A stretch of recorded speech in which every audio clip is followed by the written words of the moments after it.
Kailash Chandra, transcription number 8. Dictation will start in 5 seconds. Get ready for it.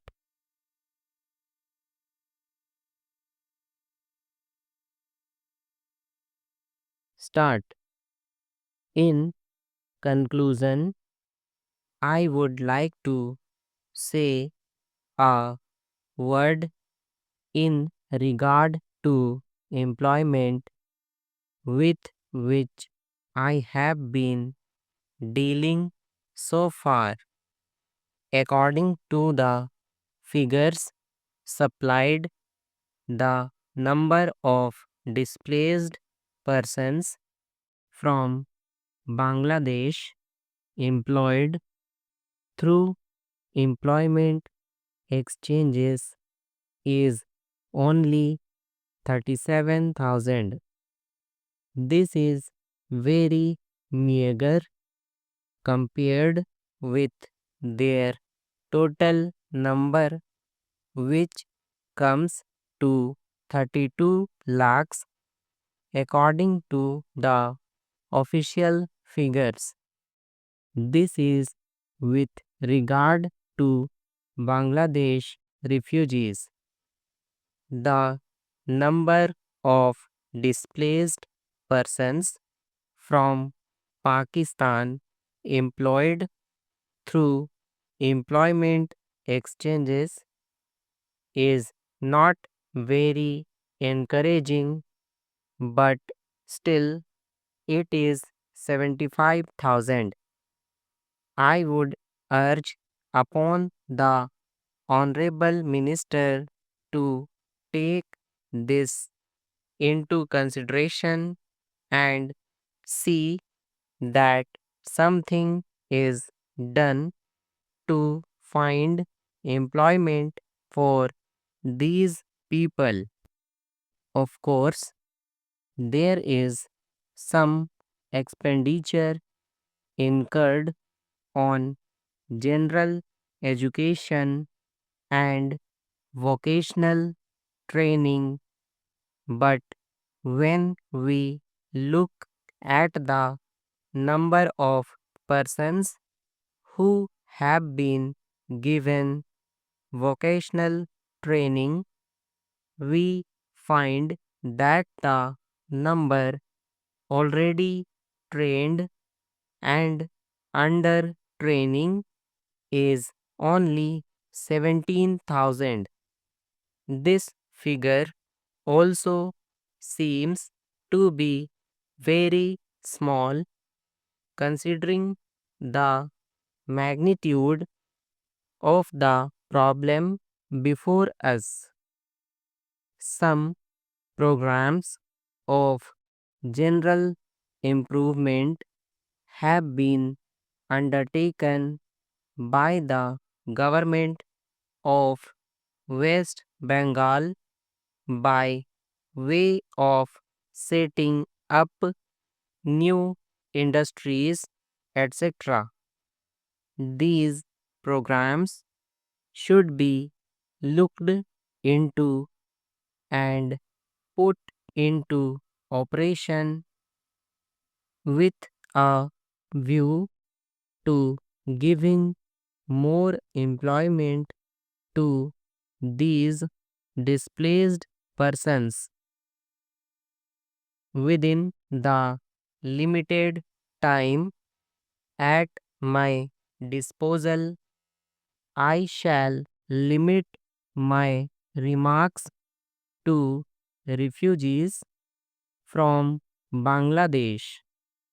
The first thing which strikes one as one looks at the various brochures and publications that have been given to us is the amount of contradiction one has to battle against. The first contradiction is in regard to the number of persons government think they have rehabilitated in West Bengal.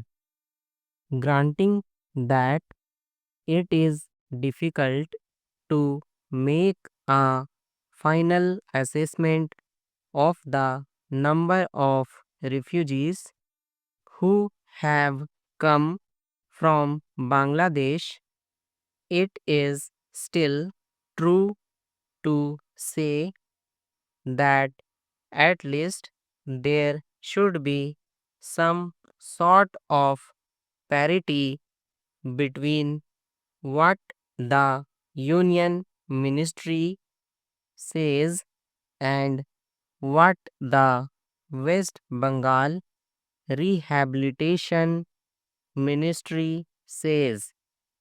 Only a few days ago, the West Bengal Minister of Rehabilitation said that there are 22 lakhs of refugees who have to be rehabilitated, but the central government's figures are 31 lakhs.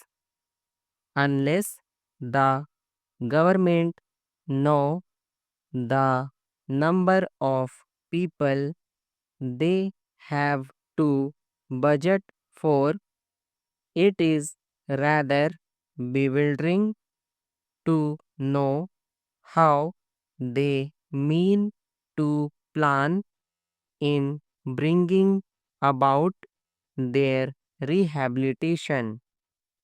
As a matter of fact, many other sources believe that the figure is far higher, but in any case, there should be some parity and some idea as to the extent of the rehabilitation problem which still remains before the people of West Bengal.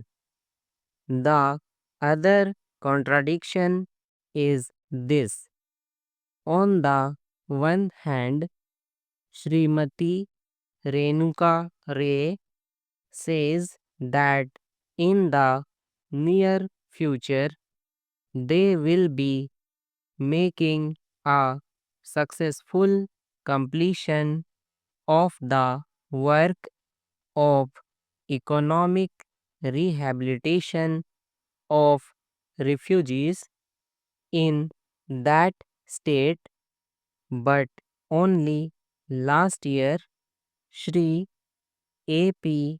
Jain said that as yet the problem of the displaced persons from Bangladesh was a matter which was giving some concern. I really do not understand why, in spite of Shri A.P. Jain recognizing that the problem is still quite serious, Srimati Renuka Ray should have made such a statement. Yet, when we heard the Honorable Finance Minister, we find that there has been a big shortfall in rehabilitation budget. I think that if the fact finding committee's report had been published, the assessment that we have rehabilitated about 50% of the people of Bangladesh who came over as displaced persons would have become quite clear in regard to its incorrectness. As a matter of fact, when we went round the camps and colonies in West Bengal, we found that as yet not more than 15% of the people have been rehabilitated in the sense that they are able to eke out their subsistence on the poorest levels. It is not more than 15%, and I think the figures of the fact finding committee are still lower. I think this is something that we have to take very seriously and put our minds to and apply all the resources that we have to find out how we will be able to tackle this problem of rehabilitation. Now, coming to the question of relief, I feel that until we are able to give really proper rehabilitation, we cannot withdraw relief. It is no use arguing whether relief leads to lethargy and moral slackness unless our rehabilitation policies are fruitful. Have we any right to starve the people to death? As a matter of fact, Shri A.P. Jain may know that in West Bengal, the incidence of tuberculosis amongst the refugee population is very high. Only a small percentage of them is catered for by the medical relief given by the Directorate of Rehabilitation. If I am to tell you the tragic fate of the refugees in West Bengal, I would refer you to a report which appeared in February 1954. Stop. Thank you.